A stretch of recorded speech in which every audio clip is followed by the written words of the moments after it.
offre une orientation pour les prochaines années de la politique de gestion des ressources naturelles de la sous-région qui attend d'être soutenue par des appuis multiformes des partenaires techniques et financiers. L'organisation des présents streams en amont de la 19e réunion du parti du PSPC à Libreville est l'occasion d'élaborer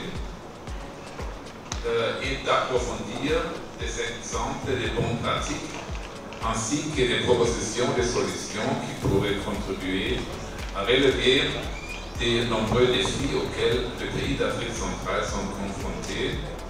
Par remercier les autorités de la République gabonaise, à la tête desquelles son Excellence Ali Ondimba, président de la République, chef de l'État, pour avoir accepté d'abriter en terre gabonaise cette importante réunion du partenariat pour les forêts du bassin du Congo.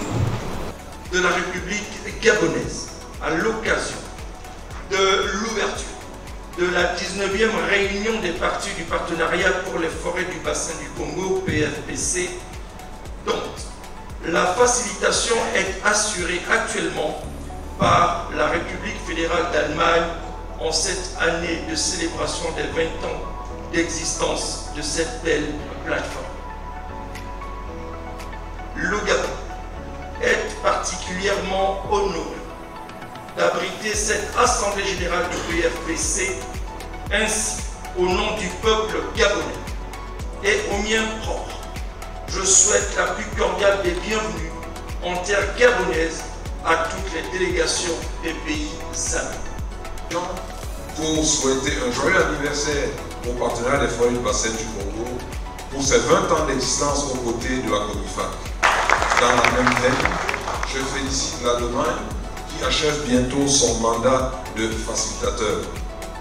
Pendant 3 années consécutives, nous avons œuvré avec M. Christian Ruck, ici présent, pour améliorer la connaissance de la CONIFAC, pour œuvrer à la valorisation des forêts tropicales du bassin du Congo, pour œuvrer à la reconnaissance du rôle de ces forêts dans la lutte contre les changements climatiques.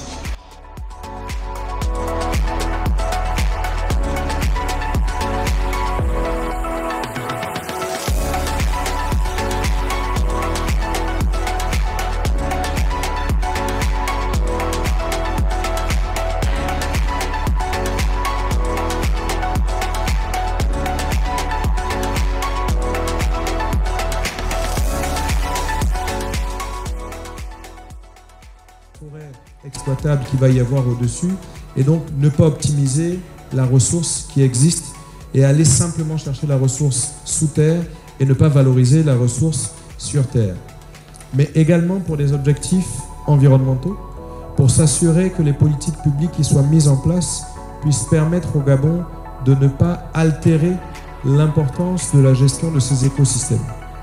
L'approche de planification du territoire à l'échelle nationale au Gabon ne se limite pas seulement à regarder les aspects forestiers, forêt, non-forêt, mais va également intégrer tous les aspects de biodiversité, donc toutes les questions de haute valeur de conservation qui vont être intégrées pour s'assurer que ces territoires-là soient pris en compte sous l'angle social, donc avec toutes les activités que Mme Mlinga présentera plus tard, donc les activités de cartographie participative, etc.